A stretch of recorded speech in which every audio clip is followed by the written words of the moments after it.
저는 자신 있게 말씀드릴 수 있어요. 이가 제 합격의 완전 중심에 있었다는 거. 진짜 거짓말 안 하고 다 합격했어요. 안녕하세요. 세무는 보라의 문보라 세무사입니다. 여러분, 저 세무사 시험 삼수한 거 알고 계시죠? 삼수하면 어때요? 붙으면 그만이지. 저는 어떻게 삼수를 이겨내고 합격을 하고 그 합격을 이어서 7급 공무원에 단기간에 합격을 했을까요? 바로 스터디를 잘 활용했다는 거예요. 저는 자신 있게 말씀드릴 수 있어요. 이 스터디가 제 합격의 완전 중심에 있었다는 거. 내용 들어가기 전에 전 62회 세무사 시험 치르시느라고 고생 많으셨습니다. 오늘 영상에서는 저를 합격으로 끌어올린 진짜 실전형 스터디 활용법에 대해서 말씀을 드리고자 합니다. 그냥 스터디가 아니라 합격까지 끌고 가는 스터디. 분명 여러분들도 본인만의 방식으로 바꿔서 잘 활용할 수 있을 거라고 확신해요. 우선 스터디 활용법 말씀드리기 전에 왜 스터디가 효과적이었을까를 말씀드리고 싶어요. 단순히 의지박약인 나를 스터디가 끌고 가줘서 그래서 효과적이었을까요? 그게 아니에요. 스터디가 나를 긴장하게 만들어줘서입니다. 여러분, 제가 오랫동안 공부하면서 느낀 게 있어요. 사람은 닥쳐야 한다는 거예요. 벼락치기가 왜 효율적이죠? 짧은 시간 동안 그 지식을 밀어넣으려는 집중을 발휘하게 됩니다. 지식이 내 머릿속에 각인되게 만들어요. 하지만 고시는 조금 달라요. 고시는 1년에 한 번뿐인 시험이고 양이 굉장히 방대하죠. 고시를 벼락치기로 합격했다는 사람은 볼 수가 없습니다. 하루 이틀은 정신을 바짝 차려 공부를 할 수는 있지만 그 긴 고시 기간 동안 그 지식이 점점 희미해져 갑니다. 그럼 방법은 뭐가 있죠? 각인되는 순간들을 자주 만들어야 이 지식을 끌고 갈 수가 있고 시험 마지막 일주일 전에 몰아서 한 번에 보는 거예요. 여러분도 하루하루 일상 기억 잘 안 나시죠? 그날 하루 이벤트가 있으면 기억이 잘 나잖아요. 그런 이벤트를 내가 계속 스터디를 통해 만들어주는 거예요. 지금까지 제 영상을 시청해주신 분들을 위해서 스터디 효과를 3배 이상은 끌어올릴 수 있는 방법에 대해서 말씀을 드려볼게요. 남 따라가지 말고 주도적으로 스터디를 계획하라. 보통 대다수는 들어갈 거예요. 내가 뭐 만들기도 귀찮고 어떻게 만드는지도 모르겠고 물론 들어가서 성실하게 해도 나쁘진 않습니다. 하지만 제가 스터디를 많이 해본 결과 주도적인 스터디의 효과가 굉장히 컸어요. 시간과 방식을 우선 내가 원하는 대로 정할 수가 있고요. 내 책임감이 강제로 강해져요. 내가 주도하는데 심지어 소수정예야. 내가 빠지면 그 사람은 하루 동안 스터디를 위해 준비한 시간이 아깝게 돼버리는 거잖아요. 자동적으로 내 책임감이 굉장히 강해집니다. 오늘 하루 좀 쉬고 싶어도 울며 겨자 먹기로 가게 되어 있어요. 이런 강제성 굉장히 중요하다.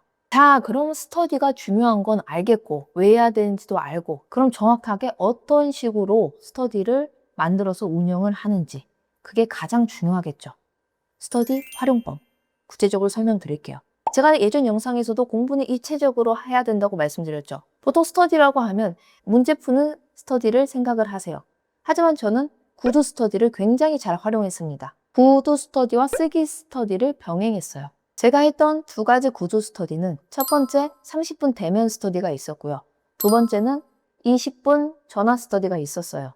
30분 대면 스터디 같은 경우 내용을 이해하는 것보다 암기가 선행돼야 되는 세법학2 요약된 책을 하나 정해서 진행을 했어요. 제가 그 당시 진행했던 책이 아마 유은종 선생님의 임팩트 세법학이었던 것 같고요. 만나서 각자 15분씩 문제를 내고 맞추는 거예요. 한 달 스터디라고 가정하면 책 페이지 수를 한 달로 나눕니다.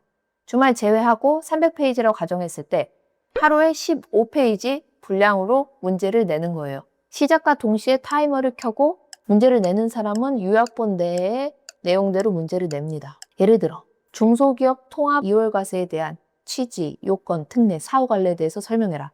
이러면 아주 스피디 있게 말을 해야 되는 거예요. 이 문제에 대해서 답을 못할 것 같으면 패스하고 다음 문제로 넘어가는 거예요. 각자 15분 동안 이렇게 긴 내용으로 문제를 낼 수도 있고 간단하게 단답형으로 낼 수도 있습니다. 주어진 시간은 각자 15분씩이니 그 안에 계속 문제를 주거니 받거니 진행하는 거예요. 이거 굉장히 긴장됩니다. 20분은 전화로 스터디를 했거든요. 이때는 제가 세무사 시험 끝나고 공무원 시험을 준비했을 때였어요. 그때는 제가 고시원에 살지 않고 집 근처에서 혼자 공부를 했기 때문에 전화를 선택을 한 거였고요.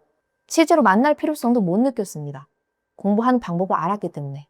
전화 스터디는 헌법 과목을 중점적으로 진행을 했고요. 헌법의 경우도 내용 이해가 선행은 돼야 되지만 어느 정도 조금 익숙해지면 암기하는 게 중요해요. 그렇기 때문에 1, 2회 인강을 듣고 바로 전화 스터디를 실행을 했죠. 배민으로 똑같아요. 쓰기 스터디도 두 가지를 잘 활용을 했어요. 첫 번째는 기출문제 스터디.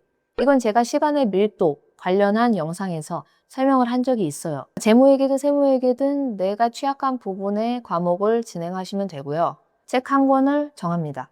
한 달 끝내기 이런 식으로. 페이지 수로 같이 풀어봐도 되고요.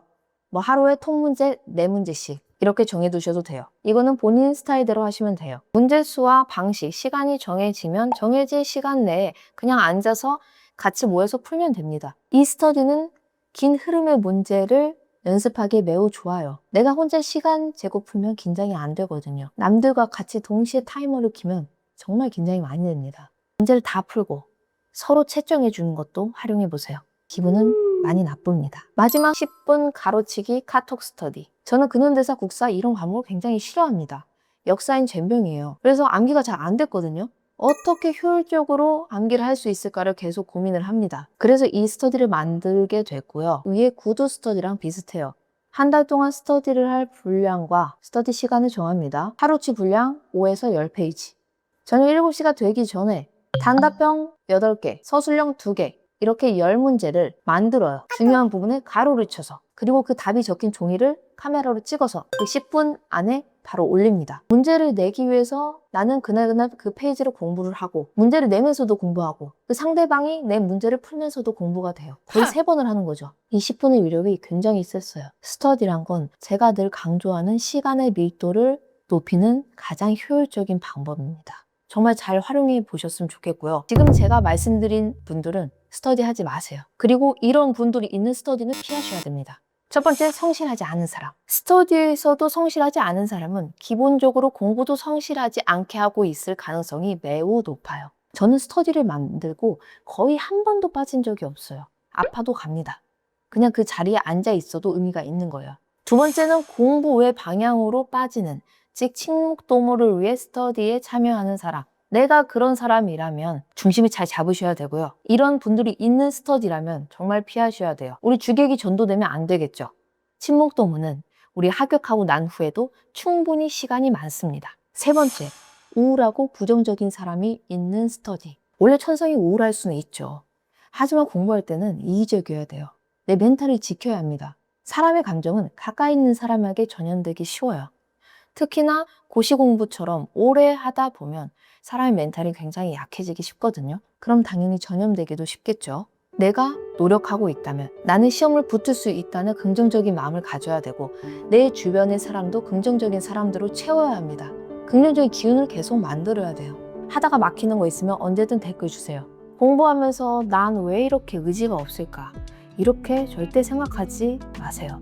장기간 공부 앞에서 개인의 의지는 세상 하찮습니다. 개인의 의지가 합격선까지 가려면 절실함이 필요한데 이 절실함은 시간이 지날수록 희미해질 수밖에 없어요. 빨리 내 의지가 하찮다는 걸 인정을 하고 스터디를 만들어 보세요. 성실히 임하시고요. 같이 열심히 하는 팀원 리더가 되세요. 이 스터디가 결국 시험 합격을 가르는 중요한 열쇠가 될 겁니다. 진짜 거짓말 안 하고 저랑 스터디 했던 언니 오빠들 다 합격했어요. 다들 잘 버텼고 스터디를 잘 활용했습니다. 시험 발표 전까지 무작정 달리기보다는 앞으로 내가 어떻게 공부를 더 효율적으로 효과적으로 할 수 있을까를 고민해보는 시간을 가졌으면 좋겠습니다. 이상으로 세우는 보라의 문보라 세무사였습니다.